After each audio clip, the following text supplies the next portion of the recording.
Thank you so much for joining us tonight for our program, Ukraine, Russia, and NATO Update with Ray McGovern.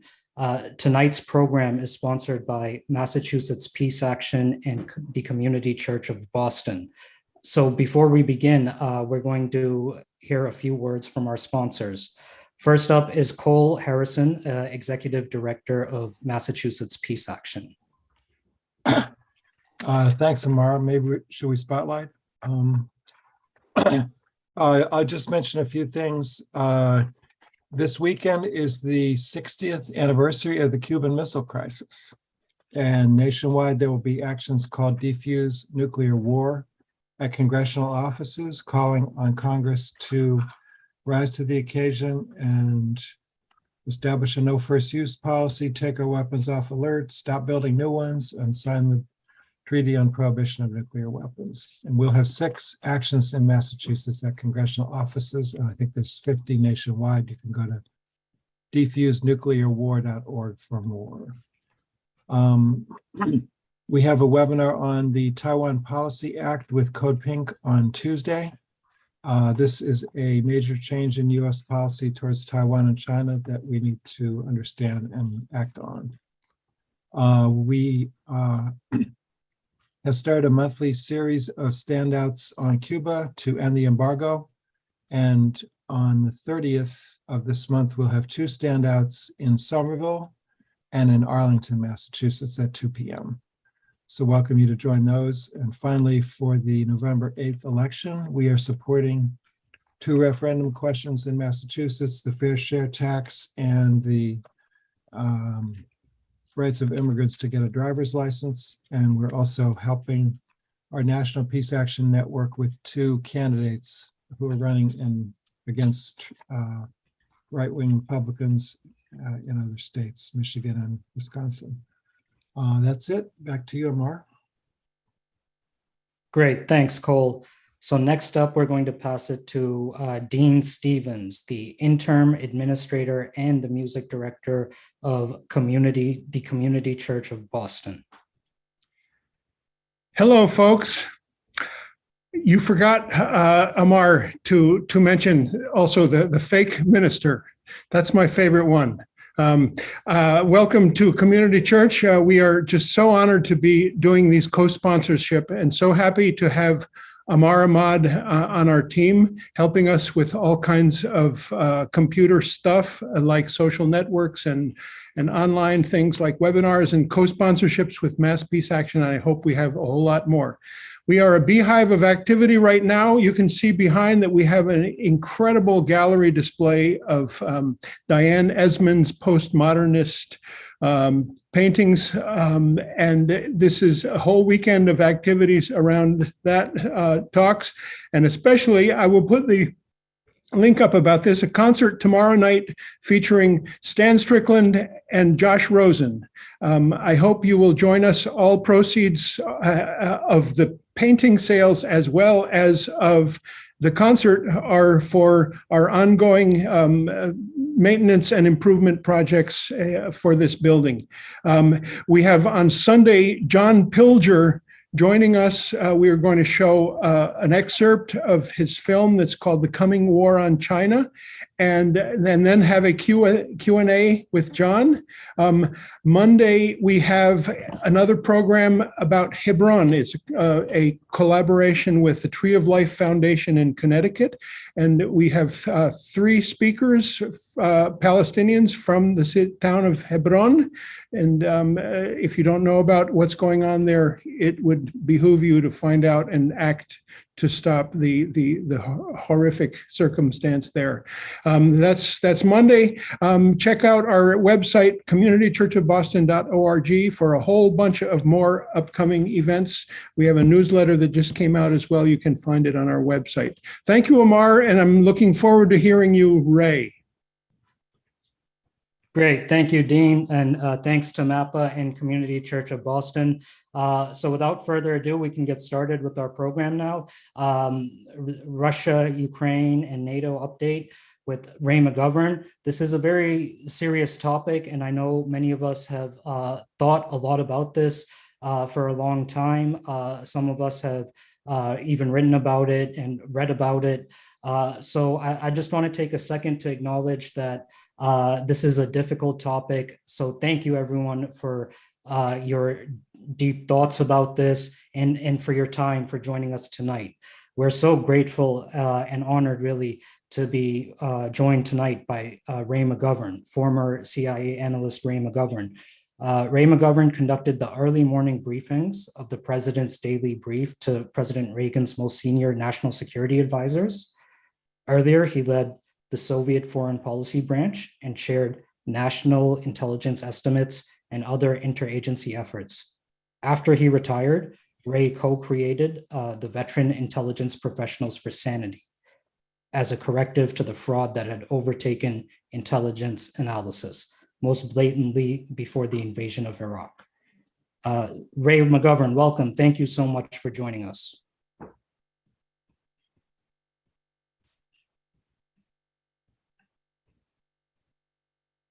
Good, got it. Thanks for having me. The honor is all mine. When I look at the schedule of things that are happening with this collaboration of forces between church and peace activists, I'm really honored to be part of this discussion.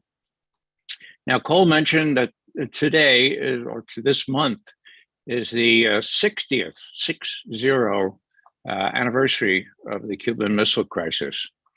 It happens that today, the 13th of October, was the day that the U-2 flew out of the US and photographed the arrival of Soviet medium-range ballistic missiles in Cuba. They were interpreted, those photos, and given to President Kennedy on the night of the 15th of October. So this is a peculiar, kind of an interesting coincidence, and I would simply say that we are now in a crisis akin to the Cuban Missile Crisis, and that is because, a great power feels an existential threat. And when a great power feels an existential threat and has the power and wherewithal to meet that threat, that great power does so. Now, in '62, the great power was the United States. Our president was President Kennedy. He made it quite clear he was not going to abide the entrance of medium-range ballistic missiles in Cuba. The warning time that they would have given would have been in minutes, a very, very short warning time, and the range would have included Washington, D.C., and Omaha, Nebraska, where SAC, Strategic Air Command offices were then. So what am I doing here? Am I doing some sort of analogy with Ukraine, or what's going on? Well, I will argue, as you'll see in the following, that Putin decided years ago that unless the US stopped putting medium-range ballistic missile emplacements ready to accommodate the missiles themselves in Romania, Poland, and Ukraine, then that would be an existential threat to him. And so this is a curious kind of anniversary where we remember what great powers do when they're faced with an existential threat. Actually, they do things that are of question legality, like, Kennedy put in a blockade. That's an act of war. He threatened nuclear war. Not supposed to do that. He prepared some of my colleagues that were from the infantry school at Fort Benning to invade Cuba. Not supposed to do that either. But that's what you do. Now, what did Putin do? Well, we can talk about that a little bit later. But I want to set the stage because this is very serious stuff. I want to set the stage for Ukraine by showing you a video by a person I very much admire. His name is Senator Bill Bradley. And I admire him not only because he's a far better basketball player than I was, and they beat us when I was playing for Fordham. I admire him very much because he let his heart out. And at the end of January 2008, when it appeared that Bush and Cheney we're about to persuade NATO allies to admit Ukraine and Georgia into NATO.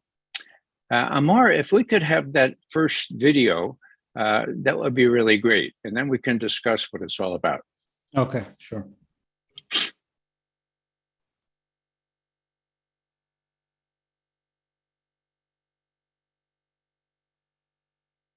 Russia, this is a terribly sad thing for me, because I spent a lot of time in the 80s and early 90s on Russia. I'd go there every year. I'd spend weeks there. I traveled all over. I got to know most of the people who ran the government and who are now there. And I think that right now we're confronted with something that potentially could have been avoided. And the fundamental blunder that the United States made in the mid 80s, late 80s, early 90s, was the expansion of NATO. I mean, here we'd won the Cold War. We'd won the Cold War. And you then had people saying, well, now what are we going to do with NATO? Oh, well, I don't know. It's a bureaucracy. It works. What are we going to do with it? And so then the idea of expanding NATO. And the problem with it is this. During the negotiation for the reunification of Germany, Gorbachev and Jim Baker says to Gorbachev, you know, in the treaty, it says, you know, no NATO troops in what was in East Germany. In the discussions, and I had this conversation with Gorbachev last summer, he told me very directly, conversation with Jim Baker, the question was, Baker saying, NATO, if you agree to reunification of Germany in NATO, NATO will not expand 1 inch further east, which is what I went to see Gorbachev to confirm, because I care so much about this. Is this true? Now, the interpretation on the American side, Scowcroft says, well, he misinterpreted. Baker, I haven't quite pinned down. But Gorbachev says very specifically, he said, if you expand 1 inch further, if you allow reunification, Germany and NATO, NATO will not expand 1 inch further east. And then Gorbachev told me, Kohl told him the same thing, which was new information, right? So the first Bush keeps his promise. Assume it's a promise. We talk about partnership for peace, and you know, Russians kind of like that idea. And then Clinton comes in. What's the early thing he does in his first term? He expands NATO. Why expand NATO? And I've been rereading, because I've been thinking of writing something about this, Strobe Talbot's article in Foreign Affairs about why expand NATO, and you read it and you say, huh, that's a reason? You know? And last summer, again, I'm talking to a number of people that I've known for many years, 2 guys who ran for president in Russia in 1996 and 2000. And you know, one of them says to me, I'm out campaigning in the Urals. Somebody comes up to me and says, this is 96. Why are the Americans expanding NATO? Isn't that a military alliance? And they said, well, yeah, but it's a military alliance. And the guy said, the politician said, Russians might not be able to understand puts and calls, but they certainly understand tanks, right? And think of it this way. What would any politics 101, somebody who's a friend, supporter, goes bankrupt, what do? You call them up on the phone and say, you know, Joe, it's tough. I know things are going to be okay. You're going to be back. You know, you show them some respect. And what did we do? We kicked them when they were down. We expanded NATO. And in expanding NATO, created the issue that allows the authoritarianism that has returned to say it was justified. And I think that it was a blunder of monumental proportions. When I was at Oxford, I spent a lot of time on the origins of the Cold War. And, you know, I read all these documents, Still Iran plus I mean, nations. all of the documents. And it's, you know, the Russians were responsible, basically, you know. Here, it's unfortunate. It's a blunder of vision. And in the best of circumstances, it was bureaucratic inertia in NATO that people had to have a job. In the worst of circumstances, it was a self-fulfilling prophecy with certain people in the Clinton administration who were irredentist, East European types who believe Russia will forever be the enemy, and therefore we got to protect against the time where they might once again be aggressive, thereby creating a self-fulfilling prophecy. So what do you do with it now? Still talk. But if we had done that, and if we'd really done a strategic partnership, talking about common threats over the long term and what we can do together, because we knew ultimately Russia would be back. I mean, they did have oil even then. You know, imagine how Iran would be different today. Imagine how Central Asia would be different, you know? So you've got me at a kind of moment where my feelings about the Russian thing are extremely sad, because I think that we've created a problem that could have been easily avoided. And we've lost a partner that could have been enormously important over the long term. And in particular, you know, with regard to the issues that most threaten us today.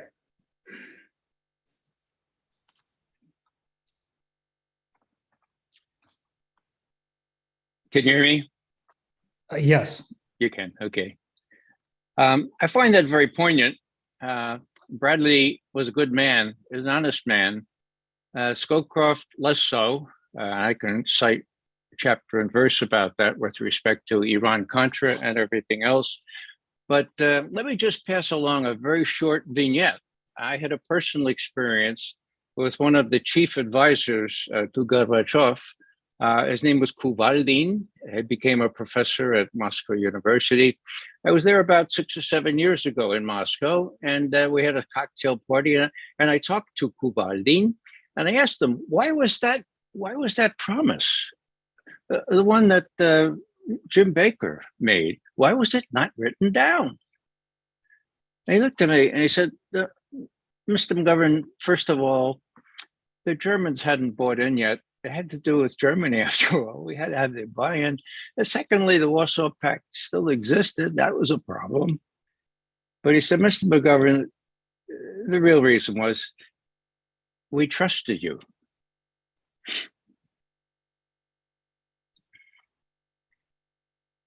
No trust now.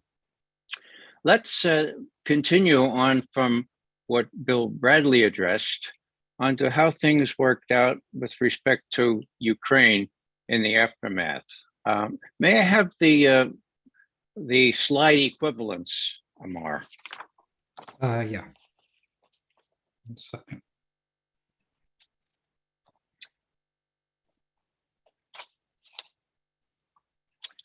Whoops, I don't think that's it. It's the one I sent you. Well, that's all right. We'll boil it down. Do you have a shorter version? This is the document you sent me earlier.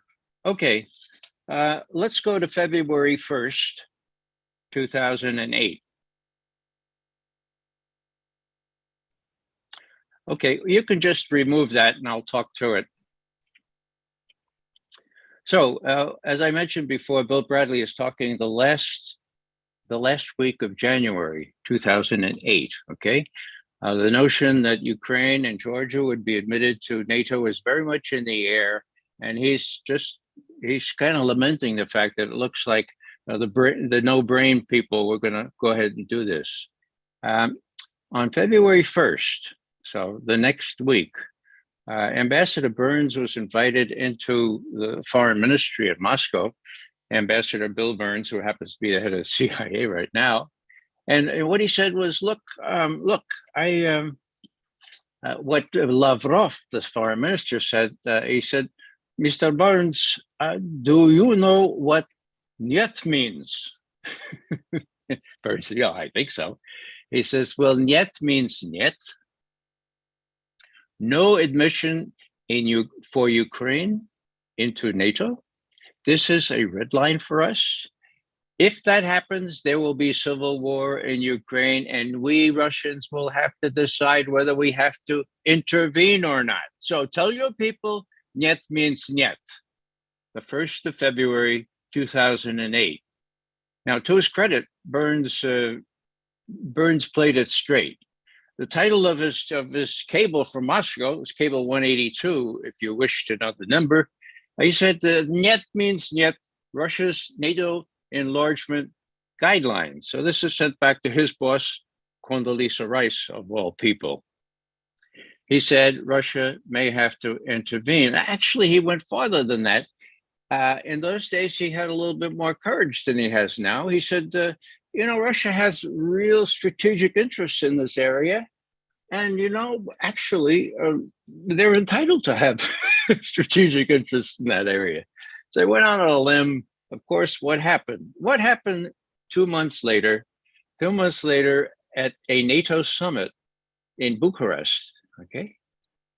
In Bucharest, NATO issued a declaration saying that Ukraine and Georgia will become members of NATO, period, end quote.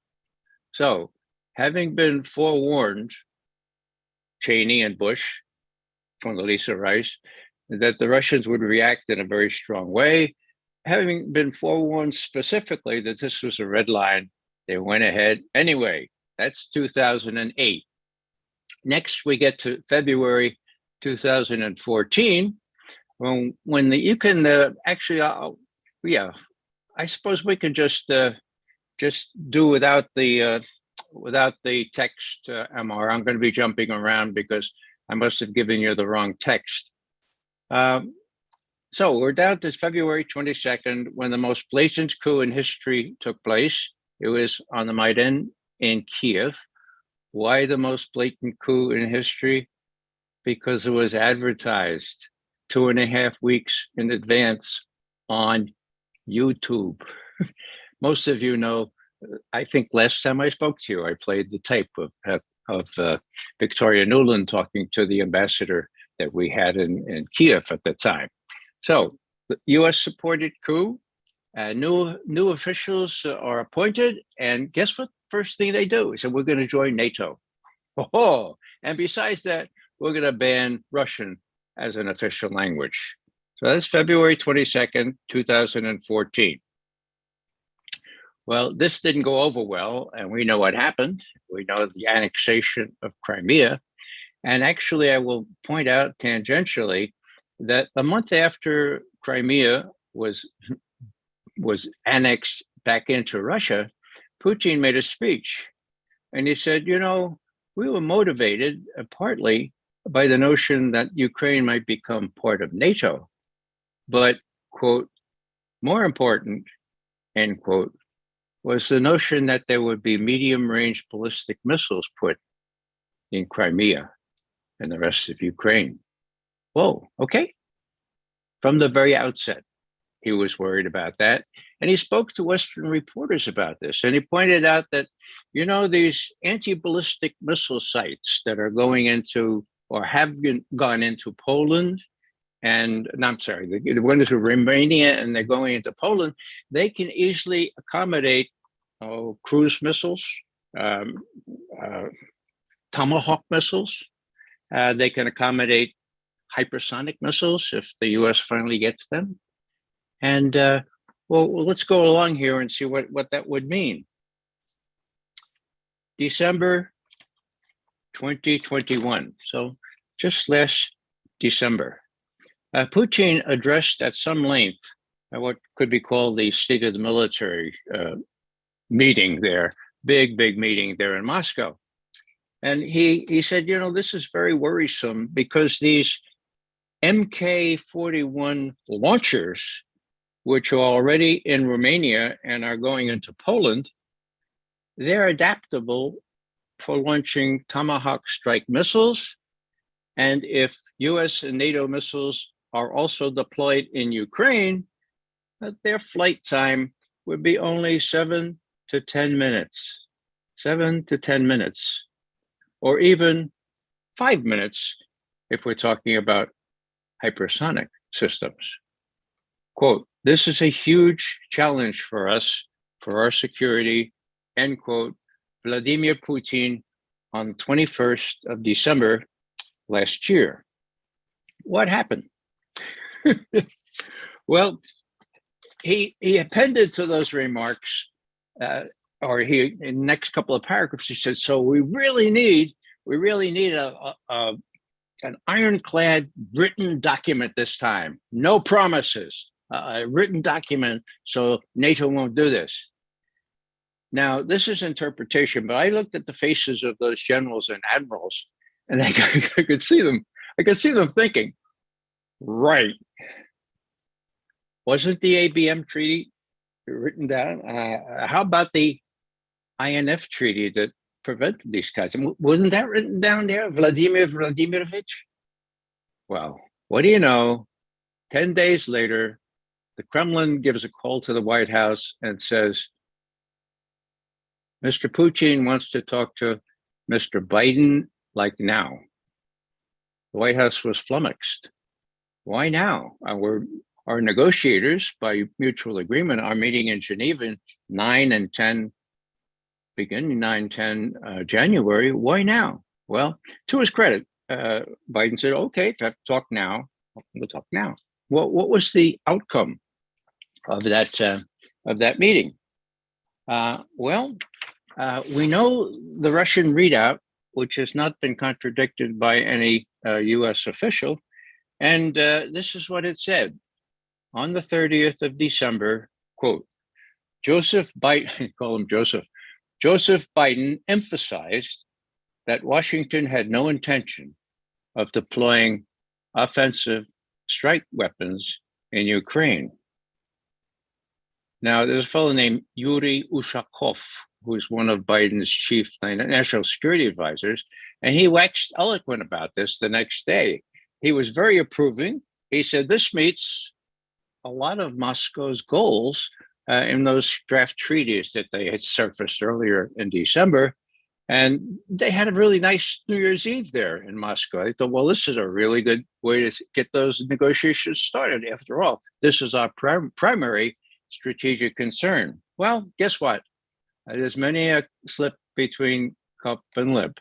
And 6 weeks later, when Putin and Biden talked again, the readout was, well, Ushakov saying, we have to lament the fact that in this follow-up discussion, follow-up to December 30th, Biden did not address the non-expansion of NATO or the non-deployment of strategic strike weapons on Ukrainian territory.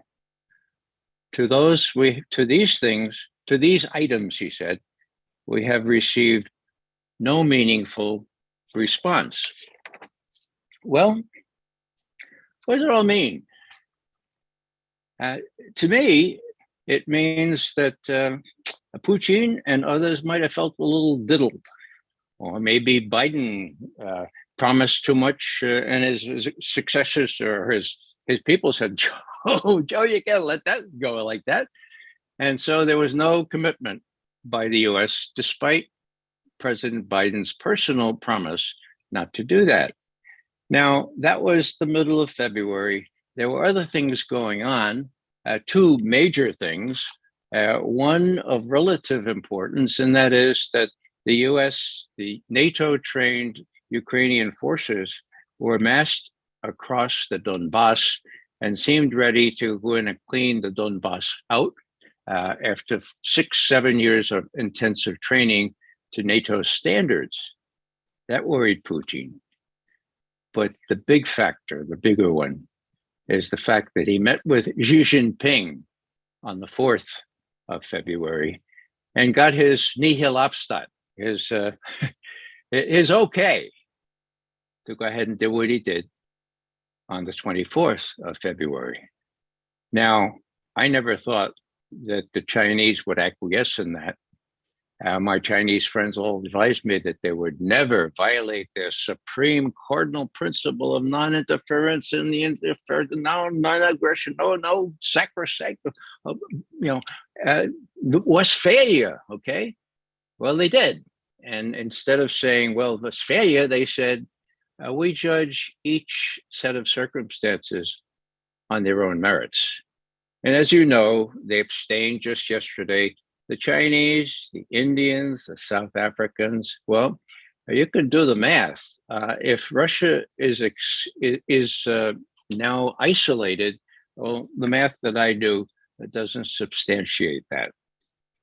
So I compare this to the Cuban Missile Crisis once again, and I say, well, you know, if Putin felt, as Kennedy did, that there was an existential threat here, and that his, as all presidents' first duty is to protect their homeland, then one can explain a little more why things evolved the way they did at the end of February. Now, people say, McGovern, what are you, in Putin's pocket or something? I mean, don't you hate Putin? No, I don't hate Putin. Intelligence officers don't hate anybody. Okay, sorry, but I don't. What I do is try to understand him. Yeah, but wasn't that illegal? Well, let the lawyers argue about that. Wasn't what Kennedy did illegal? The point is simply, as John Mearsheimer says far more eloquently than me, when you face an existential threat, and when you have the means to meet that threat, a great power is going to do precisely that. And these emplacements of missile sites that could accommodate cruise missiles and hypersonic missiles on the periphery of Russia, I think look the same way as the medium-range ballistic missiles emplaced in Cuba exactly 6 years ago did to President Kennedy. And that's where I try to understand. You know, the comeback is, well, don't you condemn it? And I say to myself, if I were Putin, I'm not sure what I would have done. I like to think that I'm a nonviolent person. I don't know. You know, I'm not going to be a hypocrite. I'm going to say I condemn, I detest Putin and all that stuff. I'm trying to understand him, okay? And I'll just finish this little thing with a little button. Actually, I think I have it right over here. Hang on for a second. I hadn't intended to show this, but if you could see this, this is a button I got in Germany. It says, Putin verstehe, okay? Somebody who understands Putin. This was about 6-7 years ago, and I said, wow, that's good. Somebody's trying to understand. Oh, no, Ray, this is a pejorative. This is awful. You wouldn't want to wear this thing in Germany. This means you're in Putin's pocket. All right. I'm not in Putin's pocket. I try to look at things objectively, and I have to say that the little rundown that I just gave you on the facts and what Putin himself and others said, and the history of it going back to actually 1990, and more recently 2008, and then the coup in Kiev, nobody ever mentions the coup in Kiev on the 22nd of February. And so people are, you know, I'm reminded of Will Rogers, the great humorist. You know, he said, the problem, what's the problem? Well, the problem ain't what people know. The problem is what people know ain't so. That's the problem. And that's what I'm trying to do, and my colleagues try to do, to shed a little light on why Putin has acted the way he's done and what other issues need to be looked at in that light. Now, before I see I'm running a little late here. I want to say, my wife said, look, address the nuclear issue, Ray, for God's sake. People are worried about nuclear weapons. Well, in my point of view, Putin has no reason to use nuclear weapons except, as usual, as a deterrent. Now, it was unusual that he raised this at the beginning when the invasion took place. That was unusual. Since then, and actually, there was no sign that they actually increased their readiness. That's interesting. So it was a rhetorical thing to remind, look, this is how seriously we take that. Don't forget that when push comes to shove, we have nuclear weapons. Their doctrine is what has been repeated. We won't use them unless somebody uses them on us, or we feel an existential threat to Russia, okay? So, to the degree people want to make an existential threat to Russia, then and only then can we expect Russia to resort to these weapons. And the main thing most people have been worried about that I talked to is the false flag possibility of somebody detonating a small nuclear weapon and blaming it on the Russians, and then we're off and running. So what is the threat? What is the nuclear threat? Well, there is one. It's called Zaporozhye, the biggest nuclear power plant in Europe. Now, the Ukrainians have been shelling that thing. IAEA, International Atomic Energy Agency of the UN, went down to inspect. They had to have Russians kind of shepherd them in so that they didn't get shelled.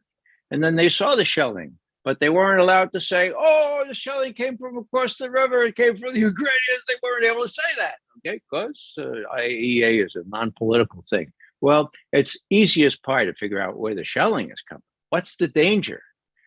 The danger is real. I have a good friend who knows about these things, and I want to read you what he sent me today.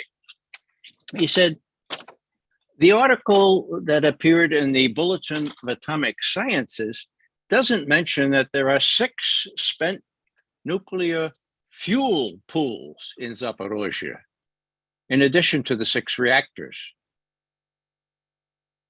And that each of those spent nuclear fuel pools has 10 to 20 Chernobyl's worth of radiation.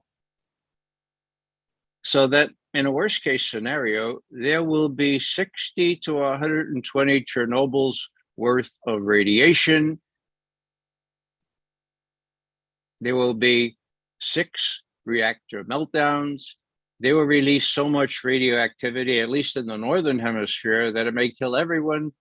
Plus, there will be a cascading effect in which the nuclear power plants plus military nuclear plants sites will have their workers killed, and all those sites will have their spent nuclear fuel pools boil off and reactors melt down, causing literally tens of thousands of Chernobyls. It was a minor admission in the article in the Bulletin of Atomic Sciences. Now, I used to think the Bulletin of Atomic Scientists was Bible. I've been disappointed in their lack of objectivity before. This major lacuna, this major omission, makes me want to think about where they're headed and how much influence they are by the authorities. Let me do a couple of other things, and then we can get to questions and answers. Nord Stream. If you want to know about Nord Stream, all you have to do is read Scott Ritter's article in Consortium News this morning.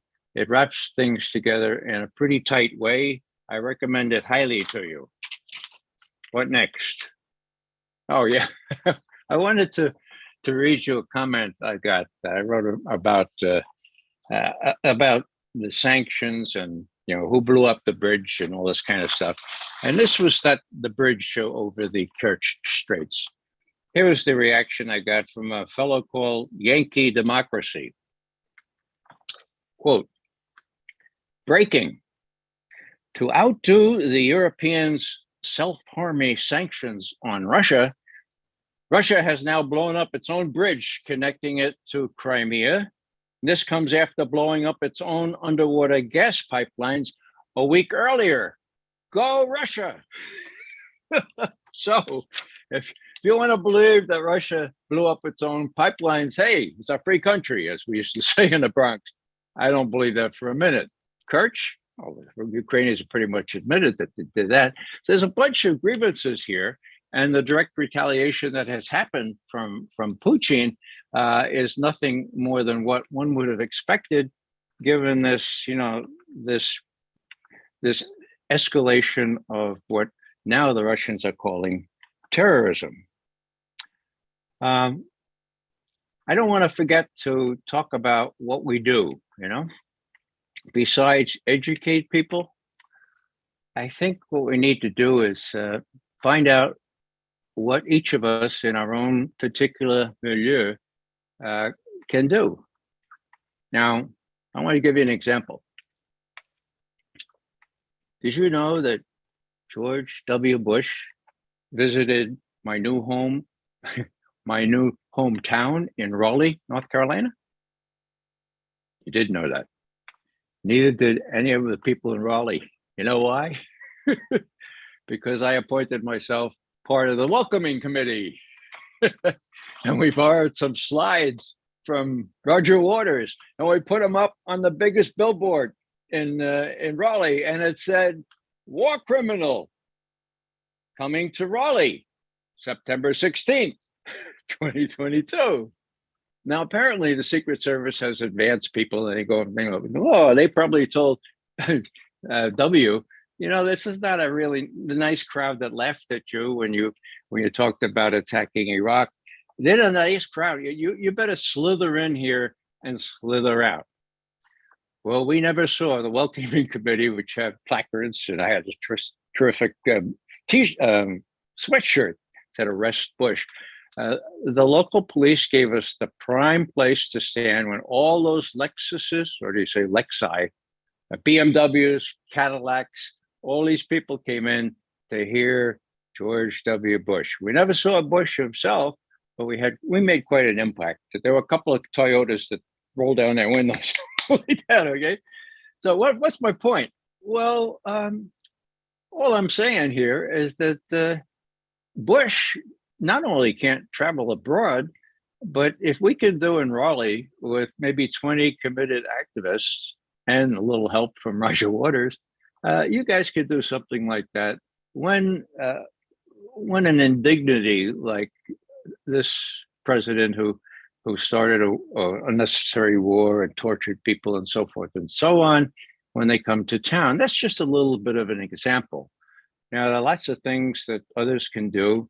My brother Larry told me to remind people that if you have a little gray in your hair, you have a big advantage. Now, what is that all about? Well, Americans, by and large, expect young people to get beat up, right? I mean, that guy comes at least young demonstrator.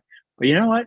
When old people, and I can tell you this from my own experience, old people get beat up, they don't like that at all. So, old people have an advantage, and we ought to put it into play judiciously. But times are getting short here. We need to put it into play. Now, I made an exception for when George W. Bush came. My wife said, please don't get arrested, Ray. Don't get beat up again. And so I didn't. I did the same thing when I was in Ireland with Tarek Kauf and Ken. So I didn't get arrested there. So that was a lucky thing because they had to hang around in Ireland for a long time. So all I'm saying here is that you can do what you can do in your peculiar circumstances. My good friend Colleen Rowley, during Iraq and Afghanistan, she's a senior lawyer, former FBI division counsel, and I've watched her on the floor tearing up sheets to hang on overpasses, saying no more war and this kind of thing in Minneapolis, or cardboard and stuff. If Colleen Rowley can do this, you can do that too. What else? Well, I know that my brother Larry is going to be seeing Seth Moulton tomorrow at noon. And I understand he's from up your way. There must be other people that could be seen. I've lost track of what my namesake, Jim McGovern, is doing, but he still remains the only person I ever gave any money to when he was first becoming politically active. So there have to be opportunities, and if it includes physical presence and that kind of thing, well, I think we have to be up to doing that because the hour is late. I'll finish with this. Back during the Third Reich, most of you know about Friedrich Bonhoeffer. There was another major figure called Albrecht Haushofer. Now, Haushofer was a geolog. He was a geologist in Berlin. And he got tenure, you know how that is. He got tenure by keeping his mouth shut, right? They got tenure, and then he started to have a conscience. And he started to have a little following, and he was protesting against Hitler. He got wrapped up and put in a different prison from where Dietrich Bonhoeffer was. Bonhoeffer, in that prison, they hanged you. And where Haushofer was, they shot you. Now, the Germans are very, very methodical, as you know, and they said, okay, now you have to sign this confession before we shoot you. And Albrecht says, nothing doing, I'm going to sign a confession. For God's sake, go ahead and shoot me if you like. I'm not confessing to anything. And so they shot him. And as he lay there, a little settle, a little piece of paper came out of his pocket. It was a sonnet. It was his confession. It was very brief. I'll read it to you. Doch. He titled it Schuld. Many of you will know that means guilt. Doch bin ich schuldig, aber anders als ihr denkt. Ich musste früher meine Pflicht erkennen. Ich musste schärfer Unheil nennen. Okay? Yeah, I'm guilty, but it's not what you're thinking. I should have earlier, stärker, more powerfully followed my conscience and spoken out. Mein Urteil habe ich zu lang gelenkt. I put my judgment off far too long. Ich habe gewarnt, I did warn, aber nicht genug unklar. Und heute weiß ich, was ich schuldig war. I did warn, but not enough. Genug, and not klar. Claro, clear. So I did warn, but not enough, and not clearly enough. Und heute, and today, weiß ich, was ich schuldig war. I know what I was guilty of. That's a sonnet, okay? So, as Martin Luther King and others have said, there is such a thing as too late. What we need to do is get off our derrieres, okay? And call people names that they should be called if they're treacherous or if they're lying to us. And the last thing I'll say is from my, again, my brother Larry suggested it. What do we call people like Blinken?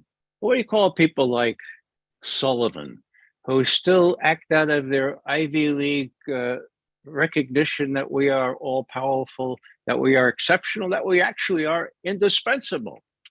Well, very, very short vignette. I was up at the Harvard Business School for an in-residence program for 3 months, okay? Lots of CEOs in my class. At the end, we had to do a critique, of course. Well, it's had to do a critique. So we were all doing the same critique. And, after the first page was, everybody turned the page at the same time. And on the top of page 2 was Professor Vansel, long since dead, okay? Now, Vansel was the worst teacher we had. The others were excellent. So what happened? We turned the page, and the CEO from Price Waterhouse shouts out in his Southern accent. He was in Atlanta. He said, "Hey guys, anyone know whether asshole is hyphenated?" There are a lot of people needing hyphens. And whether we call them those kinds of things or not, we need to stand up to them because they can get us in a peck of trouble. Actually, existential threat is not any exaggeration in these days. Thanks for listening, and I'm really looking forward to your questions. Great. Yay. Thank you, Ray, so much. That was wonderful to listen to. Okay, so a question that's came up a lot over the last few months and weeks and today is people are curious, Ray, what does a negotiated peace settlement look like? What steps would the United States and NATO have to take for a negotiated peace settlement to this conflict? Well, my view is that this is one that Putin can't afford to lose, just as Kennedy couldn't afford to lose out in Cuba. My view as an Army intelligence officer is that you look at the estimate of the situation, you try to figure out where the enemy is, how many they are, what kind of weapons they have, and locks, LOCS, lines of communication and control or supply, okay? Now, if you look at the map, for God's sake, and you see the existential threat that I believe Russia faces, Russia can't afford to lose. Does that mean they'll use nuclear weapons? They don't need to use nuclear weapons. What you can see them doing over the last 3 days is bad enough. If that continues for another week, the Ukrainians are going to be really in sad shape.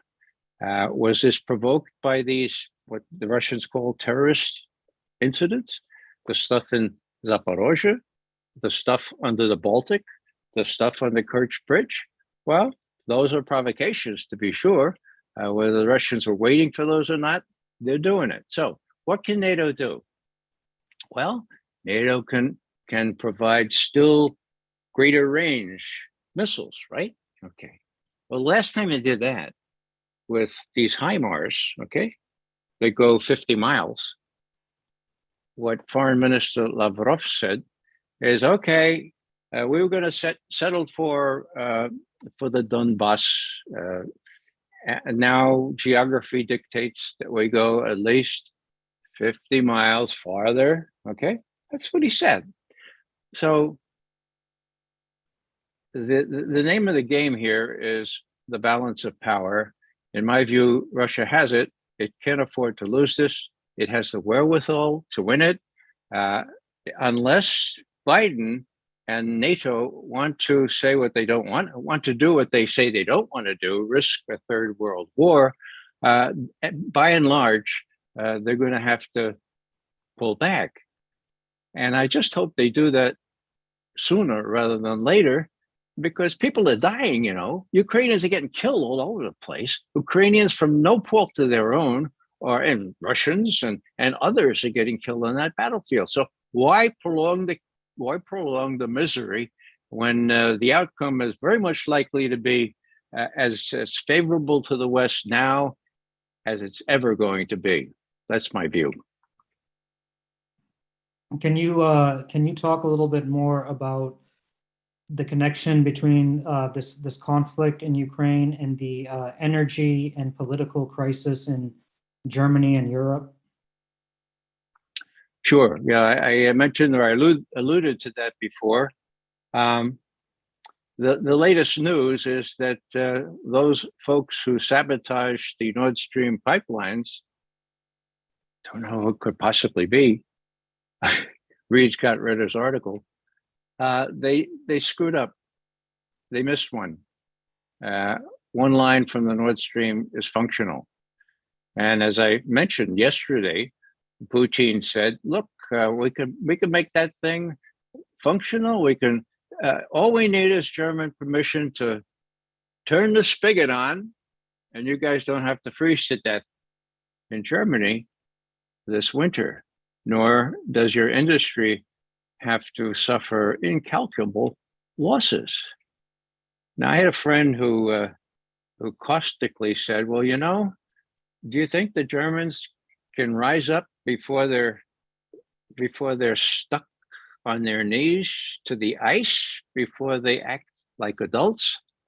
I don't know. I served 2 tours in Germany. I'm fluent in German. I have a lot of good German acquaintances. But you know, they tend to be very, very obedient and very, very risk averse, and they don't want to defy Big Brother, the United States. So are they willing to tolerate a winter where their economy is buffeted and where their people are very, very cold? The sensible answer to that is they shouldn't. They should turn on that spigot.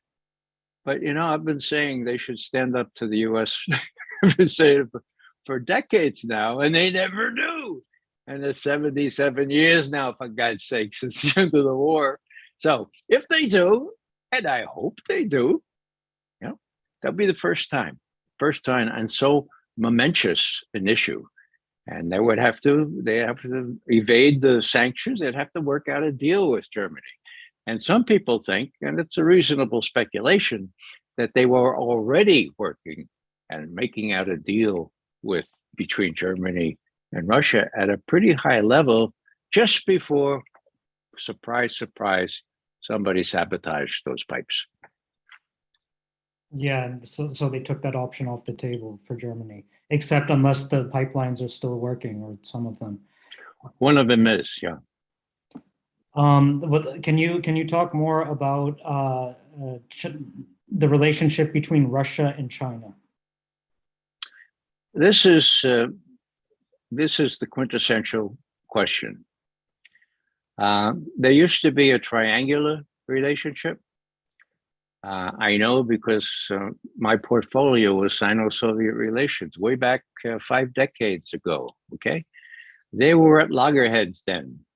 They hated each other. We thought they'd hate each other forever and ever and ever. They had irredenta. China was claiming 1.5 million square kilometers of Russian territory. They were shooting at each other across the border, okay? Now, we reported that looked very real and looked like maybe somebody could take advantage of that. Kissinger and Nixon did precisely that. So there was this triangular relationship, and Nixon went to China. Whoa! What did that do? That made the Russians very, very worried. They didn't want the Chinese to develop cordial relationships with the United States before they did. They don't want to be outmatched, okay? And so I, as chief of the Soviet foreign policy branch in those days, watched the Russians have more flexibility, more give, more willingness to compromise. And you know what happened? The 4-power agreement on Berlin happened. That's what happened. Okay, never happened before. And more important even, the anti-ballistic missile treaty was signed in Moscow in May 1972. I had the privilege of being there. I was so elated because I knew that would be the bedrock of strategic stability. Call it the balance of terror, if you will, but at least it would be stable. And it was for 30 years, 30, count them, 30, until W. Bush says, well, let's get out of there. And they got out of it. To the consternation of the Russians, what did the US have in mind by getting out of the ABM treaty? Well, no answer. But then Trump, in his last year, gets out of the Intermediate Range Nuclear Forces Treaty. My God. Well, the Russians, what did the Russians get by way of explanation? Nothing. None of your business. Well, then they saw these little sites disguised as ABM sites going in on their periphery, okay? And then they saw that the capsules, as they call them, are exactly the same diameter as those that would accommodate cruise missiles and eventually hypersonic missiles when the US gets them.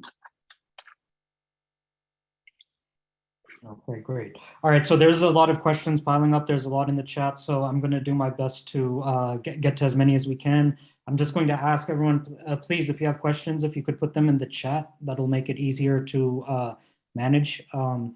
Okay, so Ray, we're going to take a question on a slightly different topic from Rosemary Keene, who is the co-chair of the board of Massachusetts Peace Action. She says, we know a lot about US war crimes, but the US is still trying to kill Assange. What are your thoughts about this?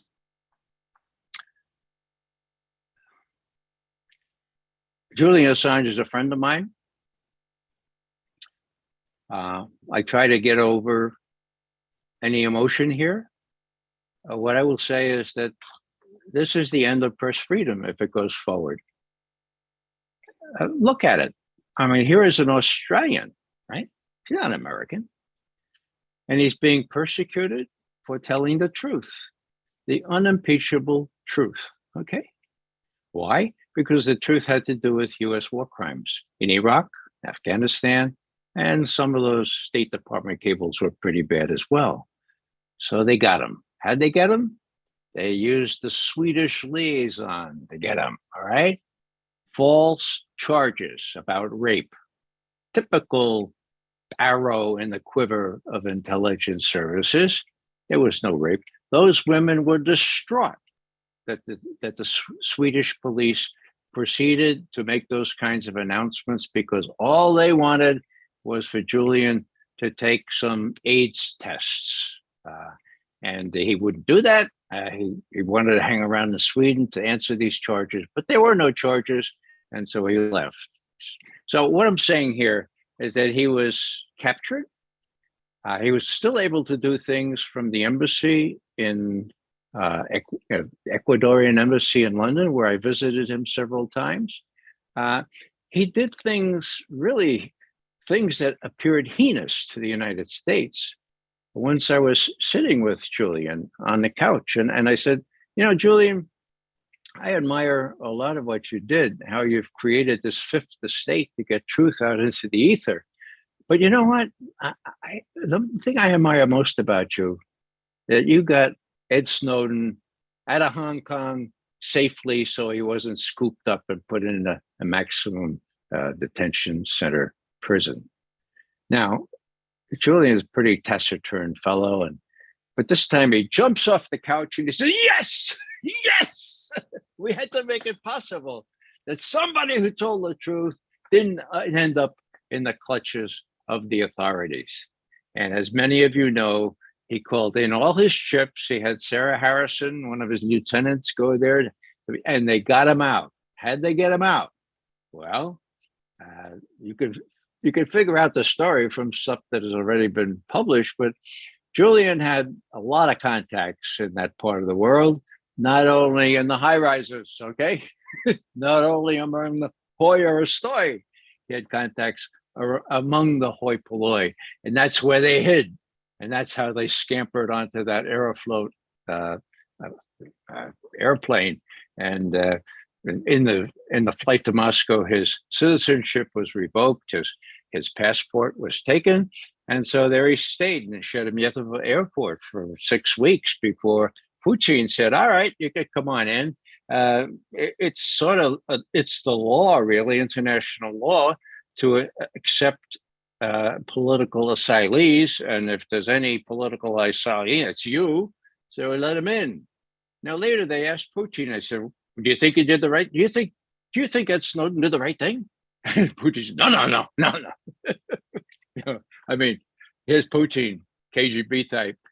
He wants to create a precedent where some of his own guys could do the same thing. He says, no. But what did he do just 3 weeks ago? Gave him citizenship. So Ed and his 2 children and his wife are living in Russia in exile, eager as hell to come home, but not willing to accept the fate that Julian Assange is having to accept. And I mention that because Julian is the saddest of all cases. Once it becomes known that if you want to report on US war crime or something that the US doesn't like, they're going to get you. How are they going to get you? Doesn't matter. They're going to get you because we have the capability of getting you. If you're talking to your lawyer, we'll hear it. If you're dealing with your friends, we'll listen to that too. And if you live in Antarctica or Australia or Greenland or Norway, we're going to get you. Doesn't American citizen? Doesn't matter. We're going to get you. So the whole thing is to show how brutal this is.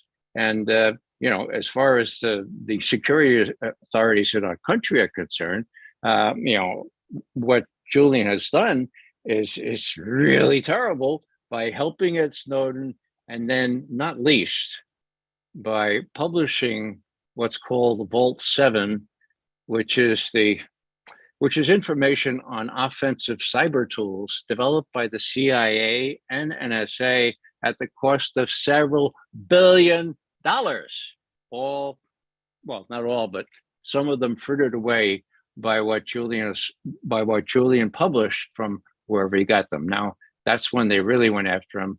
Pompeo got up and said, Julian Assange is a non-state intelligence service, hostile intelligence service. We're going to get him.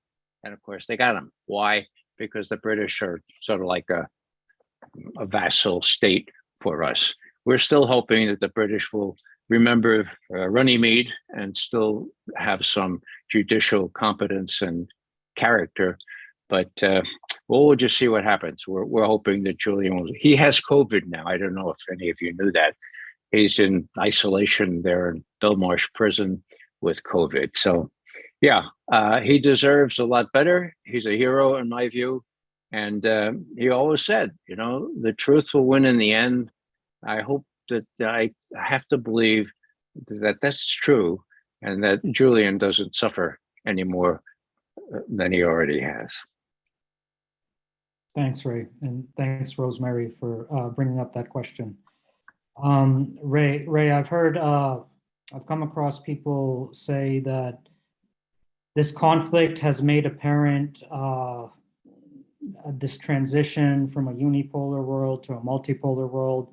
The US sanctions on Russia did not destroy the Russian economy or the Russian ruble, which is stronger than it was in February. China, India, and others continue to do business with Russia, buy Russian gas and oil.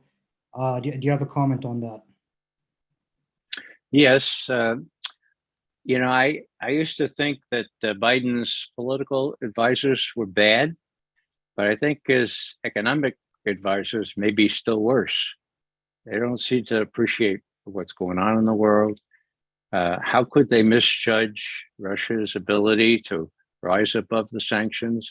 How could they misjudge the melding together of resource-rich Russia and resource-needy China with lots to offer Russia in return? And that, as I started to say before, is the real difference in the correlation of forces right now. I started to say there was a triangular relationship, and now it's, I don't know if you remember geometry, but it's an isosceles triangle, okay? And the US is on the short end of things. Russia and China are in effect allies. Is Russia isolated? If you have an ally like China, and if you have India abstaining on these votes, if you have South Africa abstaining on these votes, you know, if you just count the people in these countries and the strength of them, think about China. Russia is not isolated. They've driven Russia and China together in a way that they have never been so close before. And as I said, I think before, I think unless Xi, the Chinese president, unless Xi Jinping said, okay, if you have to do this, then go ahead and do what you have to do in Ukraine. We won't criticize it. We won't side with those that want to vilify you. It's hard for us in our principal position to endorse it. I mean, after all, we're Westphalia people, right? But we'll change that formula too. We'll say that now we judge each country according to what it does to protect its core interests, like existential threat, okay? And we'll say that we judge each situation according to its merits. That's a far cry from Westphalia. I remember in 2014 reading the mainstream corporate news and reading a lot about the annexation of Crimea by Russia. It wasn't until years later when I read Stephen Cohen's book. I actually learned a lot from Stephen Cohen's writing. He said that, he wrote that people in Crimea and people in Russia, they actually don't refer to it using that word annexation. They call it a reunification. And I just think about that in the context of these current referendum, when the corporate media calls them illegitimate, but then I hear someone like Colonel Douglas McGregor saying no, they are legitimate. So what do you think? Well, the legalities aside for a moment, Crimea always was part of Russia since Catherine the Great. Okay, she beat the Turks off and established Sevastopol, the only warm water port that the Russian Navy enjoys. So think about Victoria Nuland, who was sort of the intellectual author, if you could call it that, of the coup in Kiev. Did she really think that Putin would acquiesce in NATO taking over Russia's sole naval, ice-free, all year-round base? Well, you know, these people are a little weird. They might have thought that since we're so exceptional, that the Russians would just say, oh, okay, you know, bummer, you know. But, you know, if there's anything that any person know about Russia would have predicted was that they would at least take Crimea back. Now, how did Crimea get to be part of Ukraine? It's very simple. Back in 1954, remember Stalin died in 1953, right? Okay, so 1954, this guy Nikita Khrushchev rises to the top. He's born and bred just a couple miles in Russia proper from Ukraine, in the Russian region. But he's got really a lot of support in Ukraine.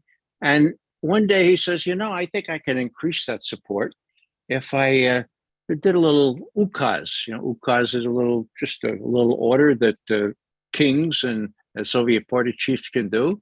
And I'll give, that's what I'll do. I'll give Crimea to Ukraine. Does it matter? No, it doesn't matter. We're all part of the Soviet Union, right? We're all constituent republics of the Soviet Union. It doesn't matter, right? But it gives me some political support. That's the way I interpret that. I don't know if there's a better way of interpreting why Khrushchev did that, but it didn't matter at the time. It did matter, of course, when Ukraine became an independent country. Now, what did the Russians do? Well, they said, all right, you're an independent country now, but we need that naval base. So let's sign I think it was a 50-year lease for this much money, and we'll be able to station 20 to 30,000 troops there. And so they worked out a deal. It was all very amicable, and there were the Russians in Crimea with their naval base.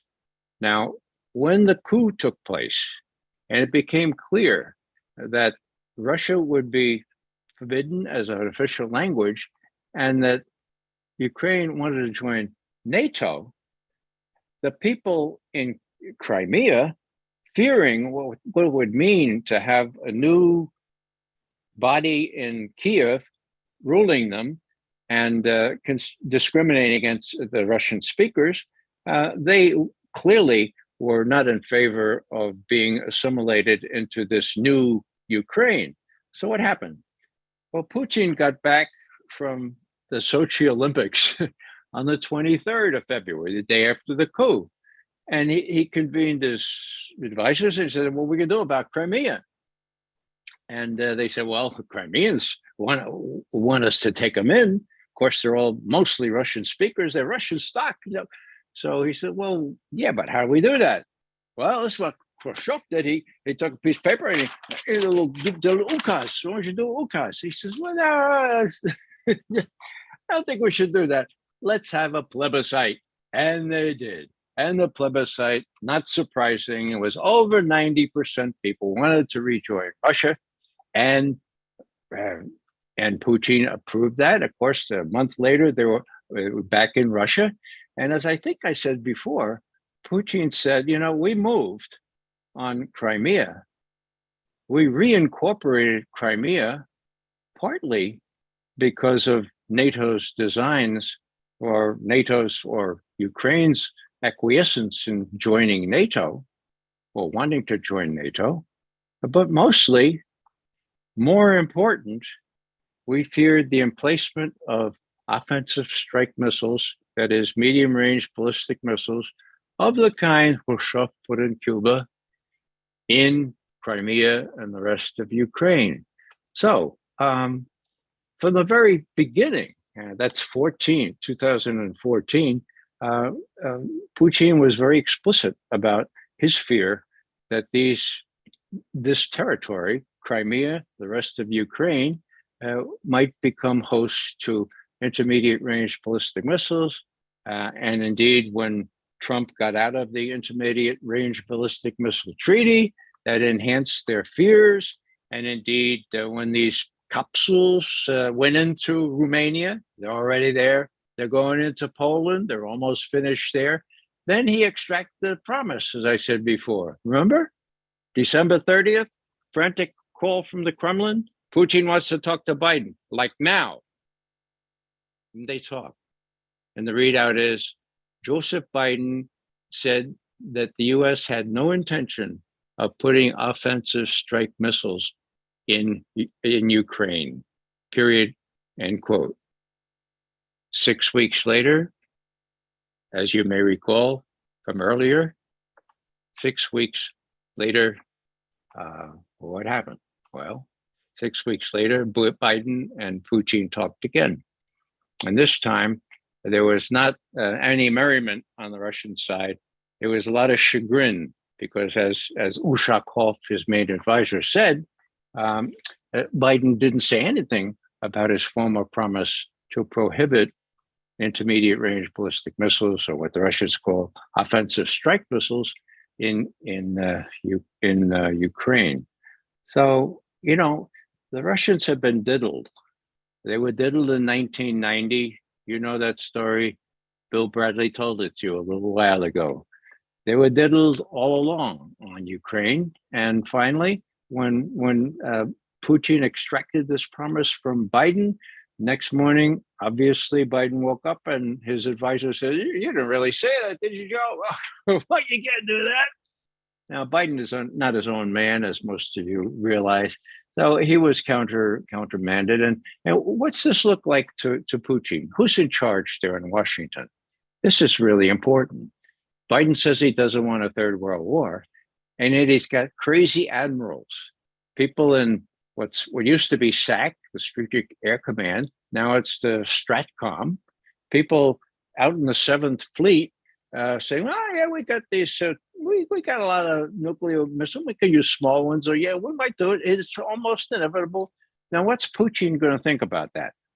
He already knows from Ellsberg's book, which has been given to him in Russian translation, that the authority to use nuclear weapons way back when, decades ago, devolved to some tactical units, if you can believe it. Read the Doomsday Machine. Read what Ellsberg has to say about this. It's scary as hell.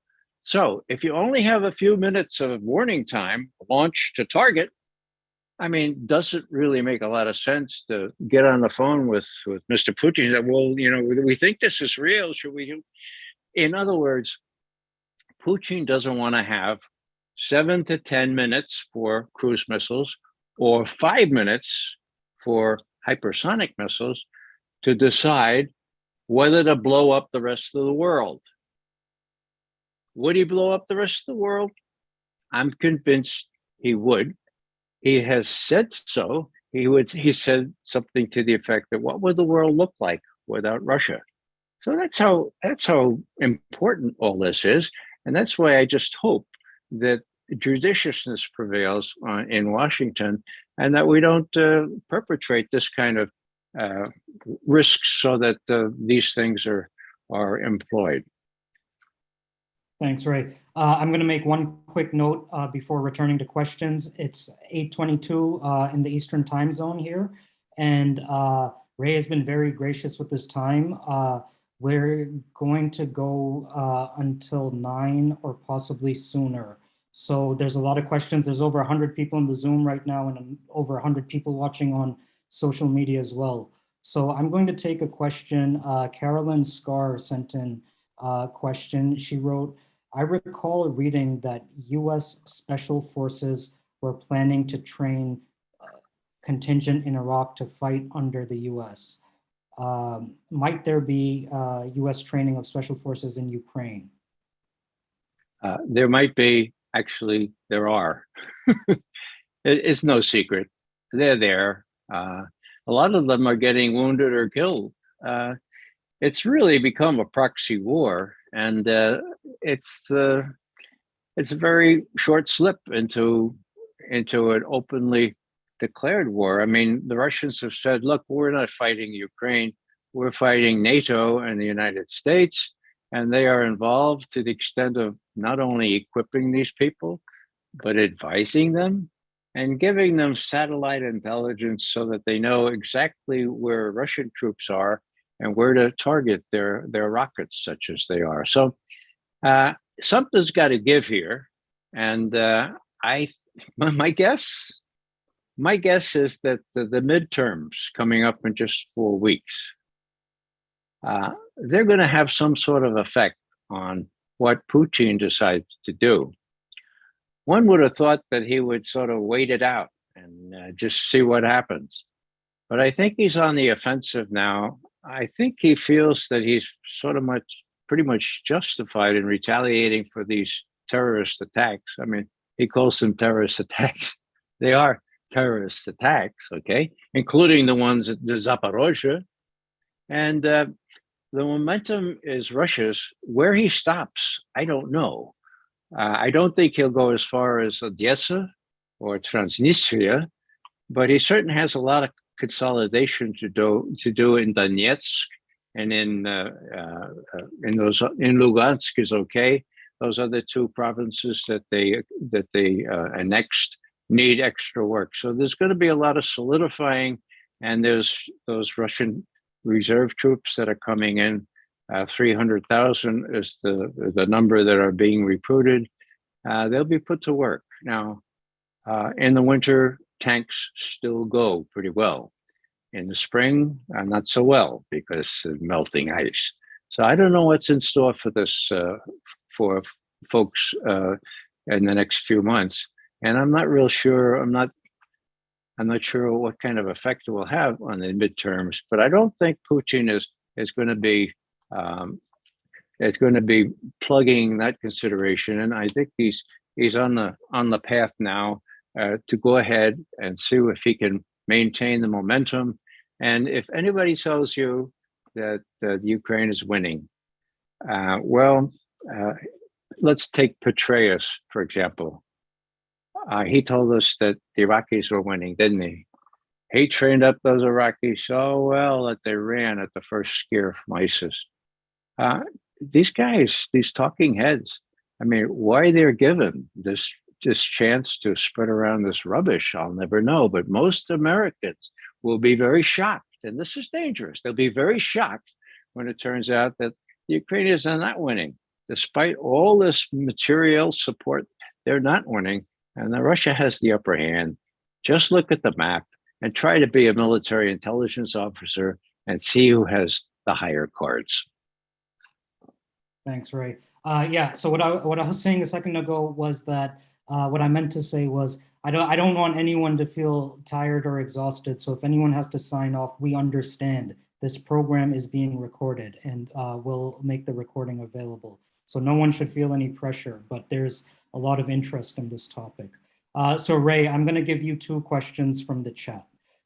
Nicholas is asking, who's more likely to first use nuclear weapons in this conflict, Russia or the US/NATO?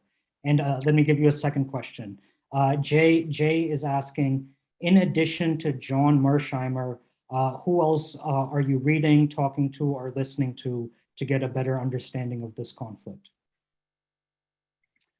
First question, who is likely to use nuclear weapons first? Yes. No one. I tried at the outset to put people at ease about that. No one needs to use them. The Russians don't need to use them. It would be a big mistake for them to use them. There are all kinds of considerations where they should not be used. Whether NATO?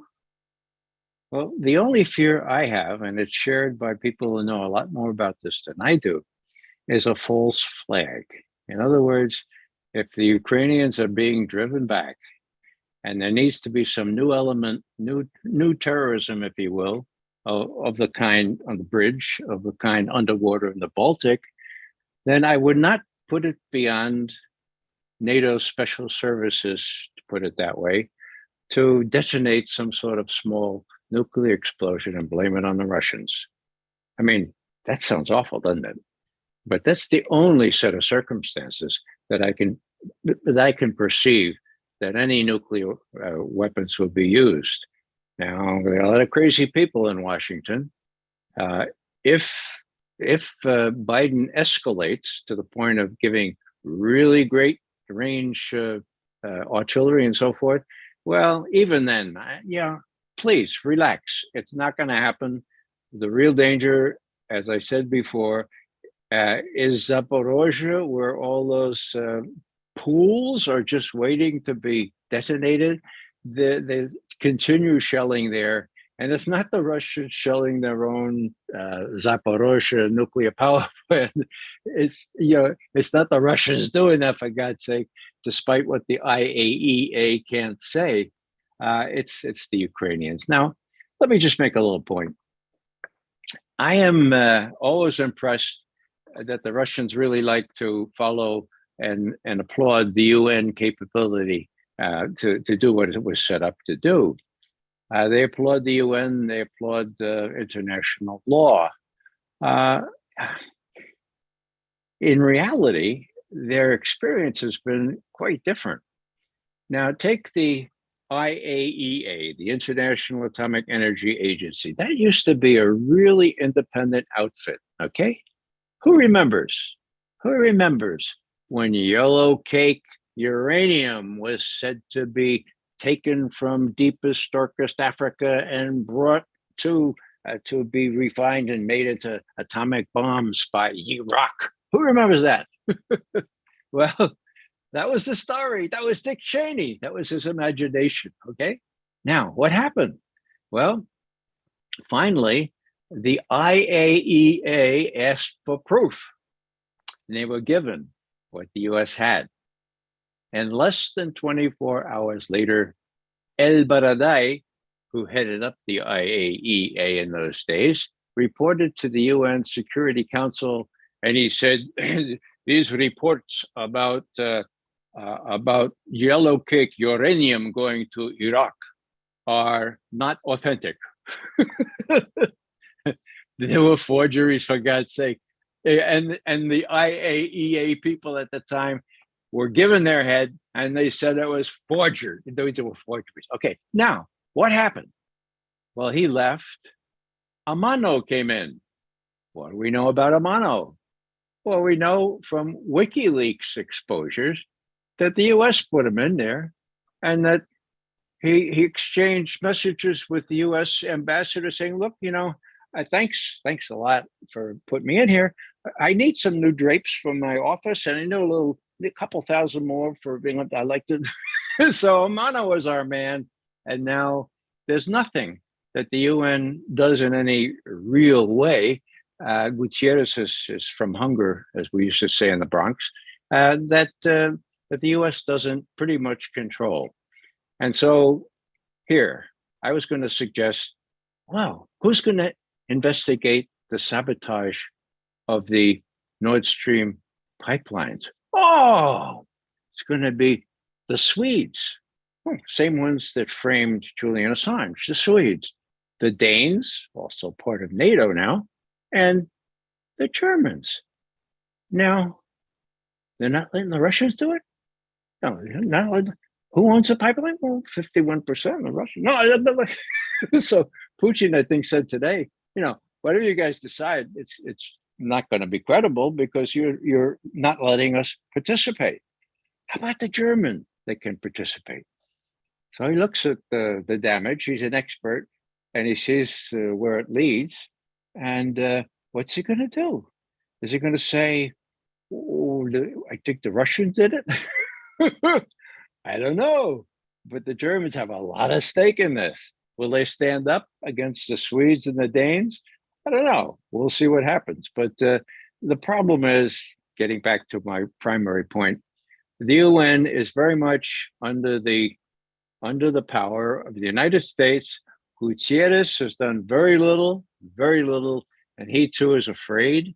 And he's certainly not unbiased in how he's handled the Ukrainian thing. So it's to the Russians' credit, I would say, that they still say the UN has to be involved in these things. We think the UN and international law is what we should follow, and not rule-based international order. Anybody know what that is? Look it up, Google it. Rules-based international, there isn't any. We make the rules. That's what we base the international order on. Come on. That's because we're exceptional and indispensable. You know, I ask college classes when I talk, I say, you know, we're indispensable, right? Oh, yeah, okay. So what's, do you know what synonyms are? And they say, yeah, that's a like word. Do you know what an antonym is? Usually one or two say, yeah, that's an opposite word. I say, okay, so what's an antonym for indispensable? And they go, dispensable? Yeah, right. You got it. So if the US is indispensable, it sort of means that all these other countries are dispensable. And just a final thought on this. There was a high point in US-Russian relations.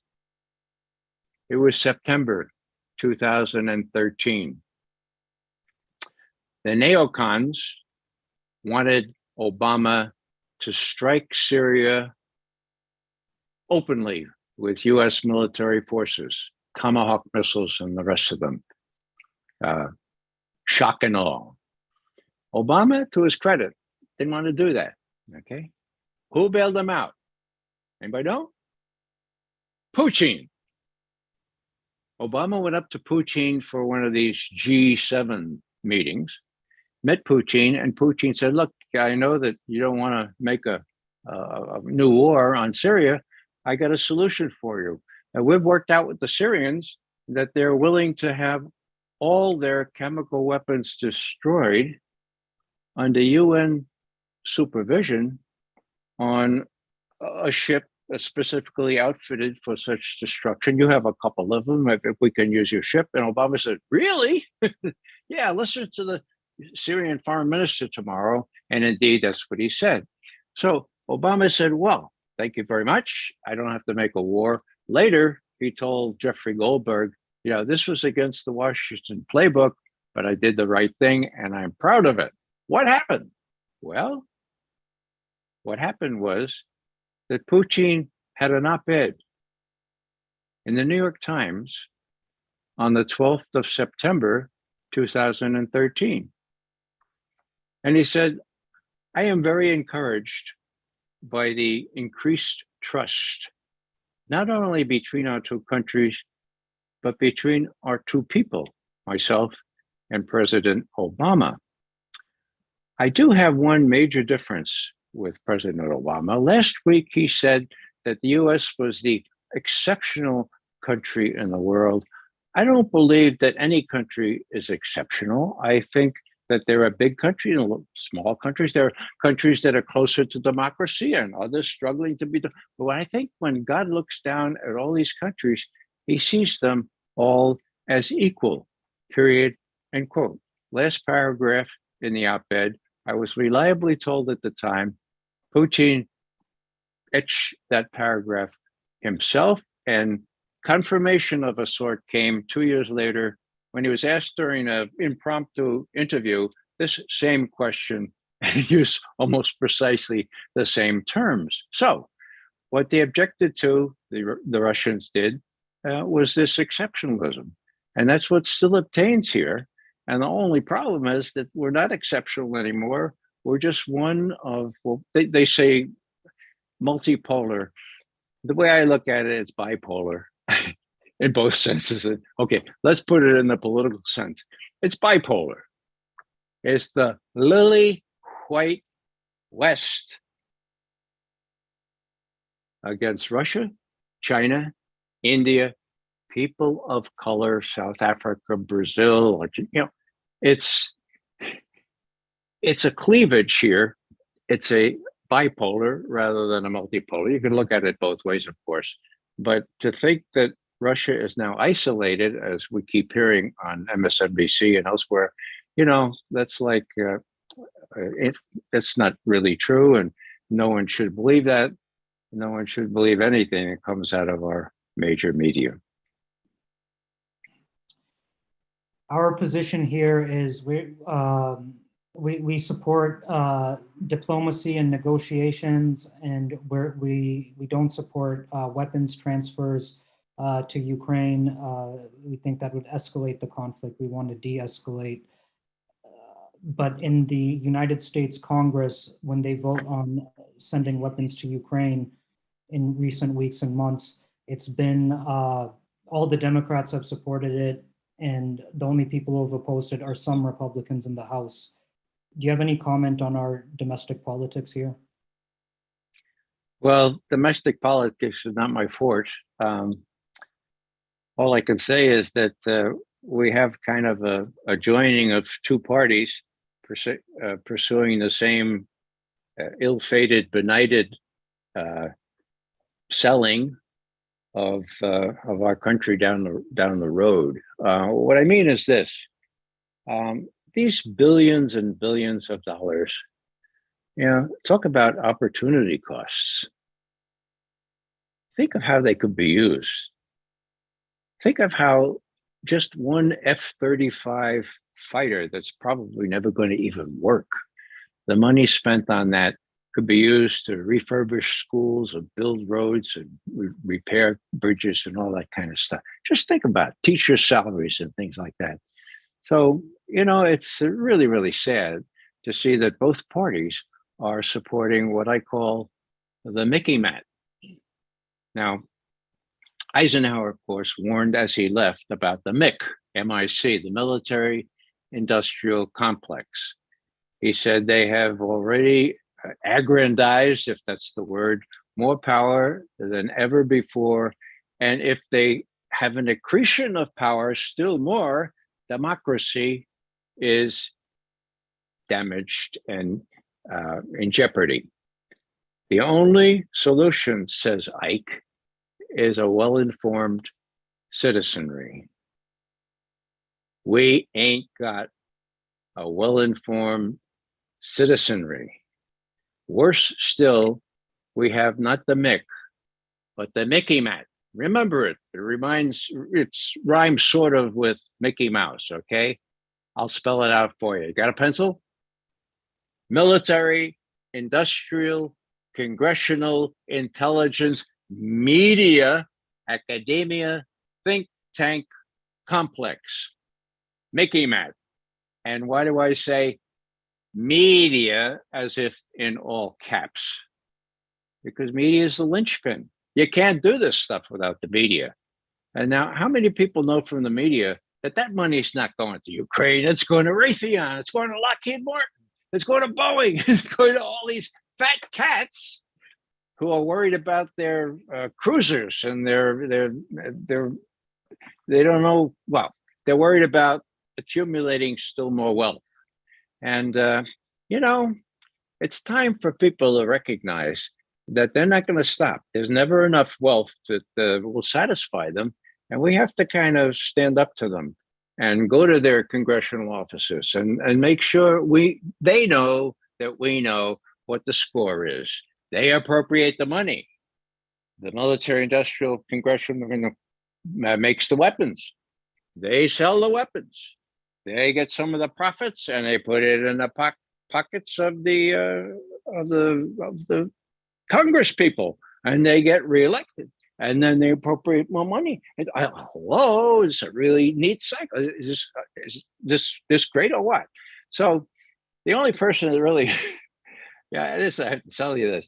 I don't agree with what Pope Francis says on everything, but I admire him for standing in front of the Congress of the United States, two houses, and saying, the main problem is the blood-drenched arms trade.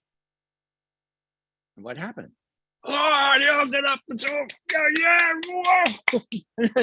Then they looked in their pockets to make sure the last envelope from Lockheed was there and the one from Raytheon. I mean, it was giving hypocrisy a bad name, right? Well, he was right. That's what's wrong. And, if we don't choose the opportunity, this particular juncture, to rise up against this kind of thing in whatever way we can, well, we're not doing what we need to do in what Tom Paine called, the winter of our. We're not winter soldiers if we're not able to do what we can to expose these people and to make them unelected, or to just try to make people realize that Raytheon and Lockheed shouldn't be ruling our country.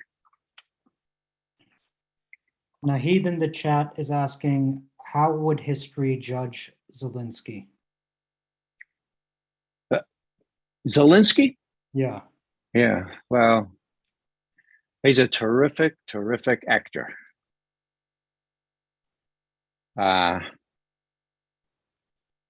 He's, in reality, he's a pawn. I dare say my impression is that he has not much regard for the Ukrainians that continue to die in droves, die just so that Ukraine can appear to be still in the battle. That was the whole point behind the recent Ukrainian offensive. They want to make sure that NATO didn't have any doubts about their ability to continue. So I have a very poor idea of Zelensky. Worse still, his puppet masters are using him in a way that really hurts the Ukrainian people. And he's a pretty smart guy. It's hard for me to believe that he doesn't realize that. Okay. All right. So I think we can start getting ready to wrap up the program now. Unless people, I'm seeing some questions come in. But I think, Ray, you might have addressed some of these throughout the night. So yeah, so I think we're going to get ready to wrap up the program. I'm going to read a quote. Hold on, let me find it. Okay, this is a quote I came across this week. Quote, with potentially hundreds of thousands of people dying, we must demand the immediate negotiation of the peaceful end to the war in Ukraine, or we will end up in World War III and there will be nothing left of our planet, all because stupid people didn't have a clue. That quote is from our former president, Donald Trump, from a rally on Saturday in Arizona. So I just thought it was interesting, ironic, that Donald Trump is the most prominent person in our discourse calling for peaceful negotiations to end this conflict. Well, let me comment on this. Not so much on Trump, but on the media and the machinations of our Congress. Now, you'll remember the Bob Mueller investigation and all that kind of stuff, right? Back in 2016, 2017, 2018. Well, it turns out that on December 5th, 2017, the head of CrowdStrike, the cyber firm to which James Comey deferred in looking at the DNC, Democratic National Committee computers, testified before the House Intelligence Committee. So December 5th. And he was put through the drills. And what did he say? He said, there's no technical evidence of Russian hacking in the 2016 election. Whoa, no technical evidence. We didn't see the Russians steal anything from the DNC. Oh, December 5th, 2017. Well, now the head of CrowdStrike, his name was Sean Henry. He worked for Mueller for about 12 years. He was his techie guy. Did he not tell Bob Mueller about this? Hard to believe. What was Mueller doing? He was keeping this investigation going. He was keeping it going. Okay. So why was Mueller keeping it going? I realized this later. Because of the midterms. As long as people could say that it looks like President Trump was under the heel of the Russians, if it looked like the Russians had hacked the DNC to embarrass Trump or to embarrass Hillary so Trump could get elected, whoa, that, So what happened was Mueller waited till the midterms were over. Then next spring, he did his thing, okay, to the degree it was. Now, what happened in the interim? The Democrats won the House back. That matters because the head of the Democrats, Democratic Intelligence Committee, was Adam Schiff. And even though this report was labeled unclassified, but committee sensitive, he deep-sixed it. He didn't let it out. What did it say? Once again, it said there was no physical evidence of Russian hacking. Whoa. Now, how long was he able to keep that under wraps? Would you believe until May 7th, 2020? What is that? That's 29 months. What happened? Well, the new director of national intelligence told Adam Schiff, you really ought to release that testimony. And if you don't, I will. And so Adam Schiff released that testimony. Whoa! McGovern wrote it right up. What happened? Well, the New York Times sat on it for how long? Well, at this point, for 29 more months. All right? So you getting the picture? For 4 years, you put 29 together. For 4 years and 10 months, I think it is, Americans have been deprived of knowing that the Russian hacking of the DNC was a crock. I don't want to use the word hoax because that's what Trump does. Now, just to make sure that you know, I think Trump was the worst president that the United States ever had. And I always say that because my wife insists that I say that. But nevertheless, here it is. This is what happens when you have control of things, you keep it secret.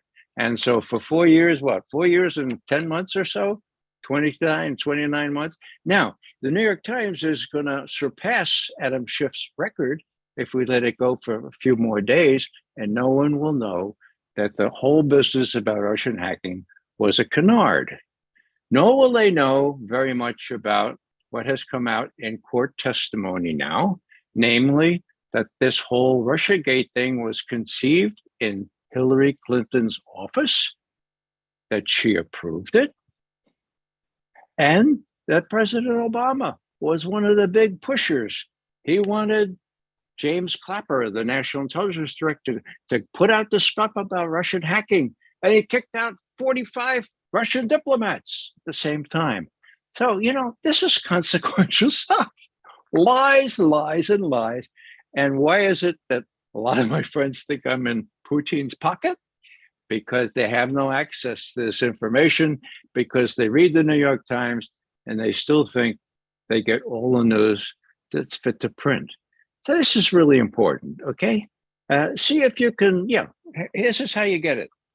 It's executive session, Permanent Select Intelligence Committee, U.S. House of Representatives, interview of Sean, S-H-A-W-N,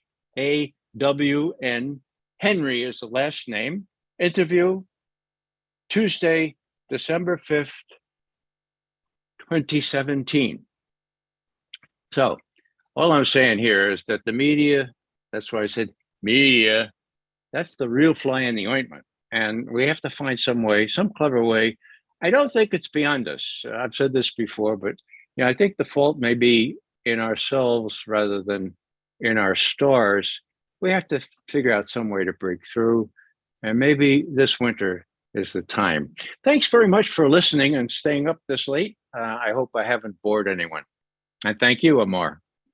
Thanks, Ray. Just a real quick last question. A lot of people are asking, like in regards to this Russia-Ukraine conflict, who are you reading and talking to and listening to get better understanding? Well, you know, I followed Russia foreign policy for 5 decades now. I pretty much know where to look. John Mearsheimer is a man of unparalleled courage. He blamed the NATO for this imbroglio many years ago. And I read John, and I read all kinds of people. Levin, you have to read it all to get some balance. Scott Ritter is right on the mark.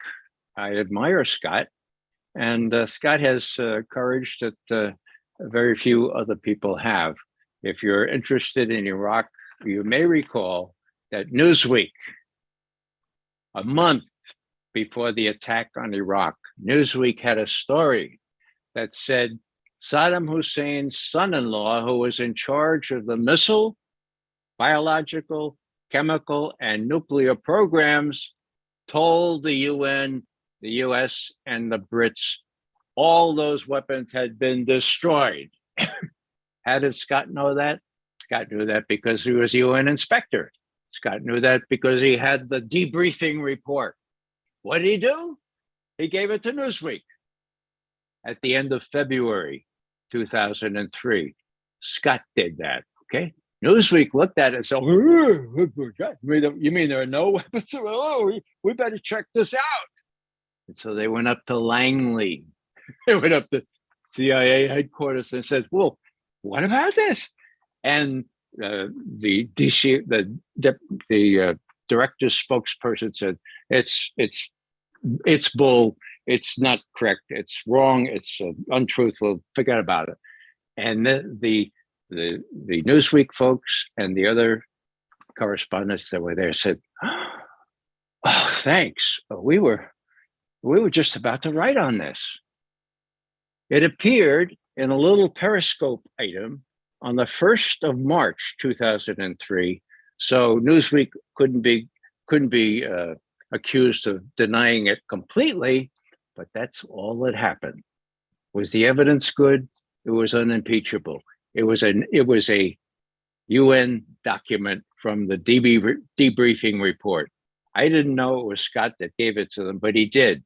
He banged on Biden's door. He banged on Hillary's car. He says, look, I know there are no weapons of mass destruction there, and he didn't get to first base. So what I'm saying here is that when you get a guy like Scott Ritter, you read him.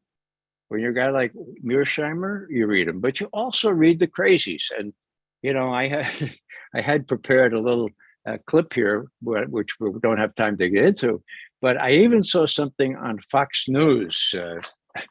Somebody showed it to me yesterday, an interview of one of the CIA types who said that that Biden's son, Hunter's laptop, looked like it had all the earmarks of a Russian operation. And one of the Fox guys interviewed him and said, but it wasn't. It was real. I mean, hello. And the guy said, oh, no. So it's really horrendous. Look it up. It's on Fox. Who's this guy? I forget his name. I don't like him at all. But somebody sent that clip. What's his name? Greg Gutfield. I'll put the link in the chat. Please do. Yeah, and you'll see how far it's come. Where CIA people, and there were 51 so-called intelligence officials that said, Hunter's laptop, that's all the earmarks of an intelligence operation run by the Russians. You know, the press ran with that. YouTube kicked the New York Post off its platform. All kinds of things happened, which was really, really exciting. I mean, exciting. And I have to confess, this is true confession from Ray McGovern. I knew that that was really important. I wanted to write on Hunter's laptop, and I didn't have the courage of Glenn Greenwald. Why? Because I didn't want to face the feedback from my family. Why are you trying to help Trump win? So, you know, if you're an intelligence analyst, you're not supposed to worry about the consequences. You're supposed to just tell the truth. The consequences are up to other people. And I failed in that instance. And I think it's exceptional interest. I failed to rise to the occasion. Glenn, of course, did. And he had to leave the organization that he actually founded and start his own network or whatever. So Glenn is one of my heroes. Read him as well. And Consortium News and Anti-War are probably the best websites that I could recommend. Amy Goodman used to be good. She's getting better, but she was unwilling to even interview me or anybody else who thought that that the Russian hacking was not proven. And it was really left a sour taste in my mouth, because you're not supposed to be a Democratic spokesman or a Republican spokesman.